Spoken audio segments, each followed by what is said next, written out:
Bonjour, c'est Kaede. J'espère que vous allez bien. Aujourd'hui, je suis au siège du gouvernement métropolitain de Tokyo à Shinjuku. Il est célèbre pour ses tours jumelles. L'accès à l'observatoire situé au dernier étage étant gratuit, il y a toujours plein de touristes. Le siège du gouvernement métropolitain de Tokyo est situé à l'ouest de la gare de Shinjuku et il faut environ 15 minutes pour s'y rendre à pied depuis la sortie ouest de la gare de Shinjuku. Il est principalement relié par des passages souterrains et il y a beaucoup de magasins amusants le long du chemin. Le siège est responsable de la vie des 14 millions d'habitants de Tokyo et avec un total de plus de 170 000 employés, il est également le centre d'une énorme organisation. C'est un chiffre énorme. 170 000 personnes, c'est comparable à la population de Salzbourg en Autriche, célèbre pour la mélodie du bonheur qui compte 160 000 habitants.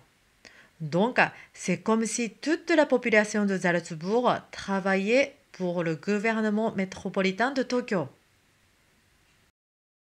Le siège est composé de deux bâtiments principaux, bâtiments 1 et 2, et du bâtiment de l'Assemblée métropolitaine de Tokyo. Le siège du gouvernement métropolitain de Tokyo était auparavant situé à Marunouchi, près de la gare de Tokyo, mais il était vieux et étroit. Il a donc été déplacé dans le quartier ouest de Shinjuku en 1991. Les bâtiments ont été conçus par l'architecte japonais Tange Kenzo, à l'image de la cathédrale Notre-Dame de Paris. C'est vrai qu'ils se ressemblent un peu. Tange est l'un des architectes les plus célèbres au monde et ses œuvres comprennent le siège de BMW en Italie, le palais du roi d'Arabie Saoudite et le palais de Damas à Damas en Syrie.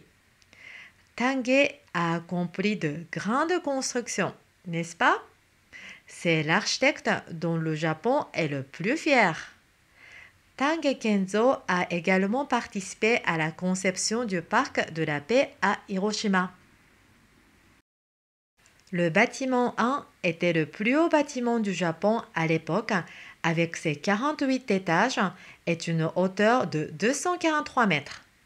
Mais aujourd'hui, la Beno Harukasu à Osaka est le plus haut bâtiment du Japon et il y a une hauteur de 300 mètres. Cependant, le bâtiment du gouvernement métropolitain de Tokyo est conçu comme une tour jumelle et sa forme est très impressionnante et remarquable. Il y a un observatoire gratuit au 45e étage du bâtiment 1 composé de deux salles, les salles d'observation nord et sud, d'où vous pouvez voir tout Tokyo à 202 mètres du sol. On peut profiter de la vue sur le mont Fuji ainsi que sur le Skytree et la tour de Tokyo par temps clair. Chaque salle d'observation dispose d'un café où vous pouvez faire une pause, alors prenez votre temps et profitez du paysage. Vous savez où se trouve le bureau du gouverneur de Tokyo? Pensez-vous qu'il se trouve dans les étages supérieurs de la mairie de Tokyo? Non, ce n'est pas le cas.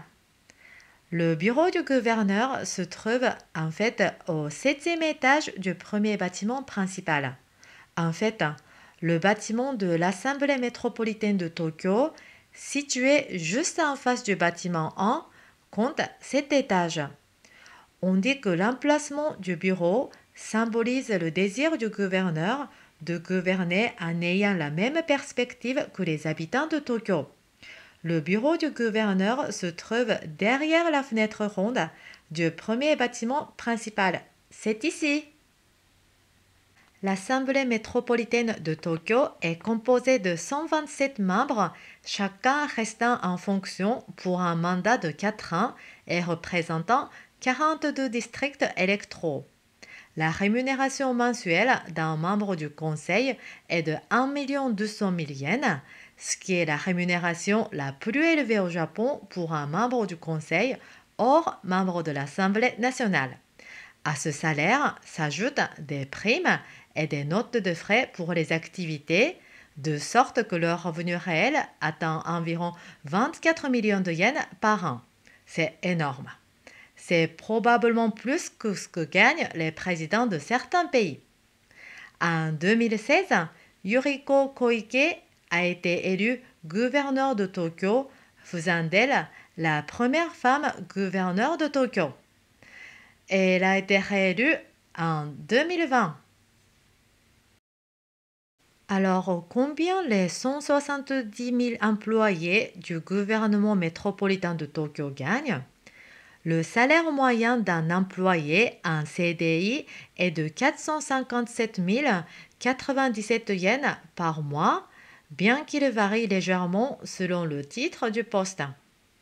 Vous pouvez également obtenir une prime en fonction de vos performances professionnelles, ce qui est plutôt intéressant. En fait, saviez-vous que Sayako, la jeune sœur de l'actuel empereur Naruhito, est mariée à un employé du gouvernement métropolitain de Tokyo? Les femmes de la famille impériale au Japon perdent leur statut impérial lorsqu'elles se marient. Donc, il vaut mieux choisir un partenaire avec un emploi et un salaire stable. Lorsque vous regardez Tokyo d'en haut, vous pouvez vraiment vous rendre compte de sa taille. Rendez-vous dans la prochaine vidéo. À bientôt!